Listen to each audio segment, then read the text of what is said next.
বিভিন্ন সমাজের মানুষের উপর মানসিক স্বাস্থ্য কিভাবে প্রভাব ফেলে সে বিষয়ে পোর্টসমাউথের সামাজিক সংগঠন চ্যাট ওভার চায় সেমিনার আয়োজন করেছে। হ্যাম্পশায়ার ও isle of Wight health care NHS foundation ট্রাস্টের সহযোগিতায় এই সেমিনার অনুষ্ঠিত হয়। পোর্টসমাউথ থেকে বিস্তারিত জানাচ্ছেন সহকর্মী আবু নাসির চৌধুরী রাহি।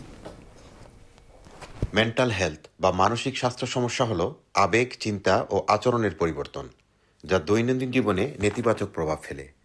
জাতিগতভাবে বৈচিত্র্যময় রেশালাইজড সম্প্রদায়ের মানুষের উপর মানসিক স্বাস্থ্য কিভাবে ভিন্নভাবে প্রভাব ফেলে এ নিয়ে হ্যাম্পশায়ার ও isle of Wight health care NHS foundation ট্রাস্টের সহযোগিতায় পোর্টসমাউথের সামাজিক সংগঠন চ্যাট ওভার চায় এক সচেতনতামূলক সেমিনারের আয়োজন করে।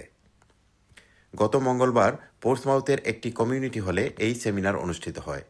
আয়োজক সংগঠনের পক্ষ থেকে লাকি চৌধুরী বলেন, আজকের ইভেন্ট হইলো যে আমরা মাত্রাম যে NHS এর মধ্যে আর কি আমরা রেসিজম কেমনে প্রিভেন্ট করতাম, আর পার্টিকুলারলি আমরা মেন্টাল হেলথের কথা আমরা মাত্রাম আর কি। কারণ আমরা community south Asian black community দেখা যায় যে কিতা মেন্টাল হেলথ আছে, বাট আমরা কেউ মাতি না মেন্টাল হেলথ মানে সম্বন্ধে, আর আমরা জানি না যে কিতা কিরকম লাগে মানে শো আপ করে মেন্টাল হেলথ আর কি।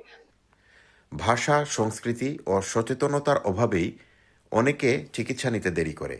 এশিয়া ও অন্যান্য সংখ্যালঘু গোষ্ঠীর মধ্যে চিকিৎসা গ্রহণের হার তুলনামূলক কম এবং অনেকেই NHS সেবায় কম সন্তুষ্ট।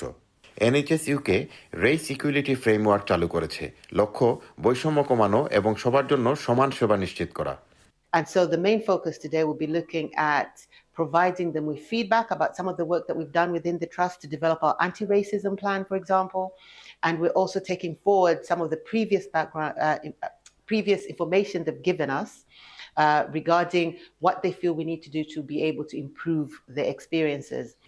এছাড়াও সেমিনারে আলোচনা করেন doctor Selina Khatun, director of psychological professions, consultant clinical psychologist.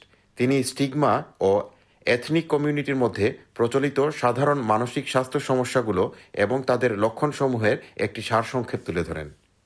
Portsmouth থেকে আবু নাসির চৌধুরী রাহি, চ্যানেল এস।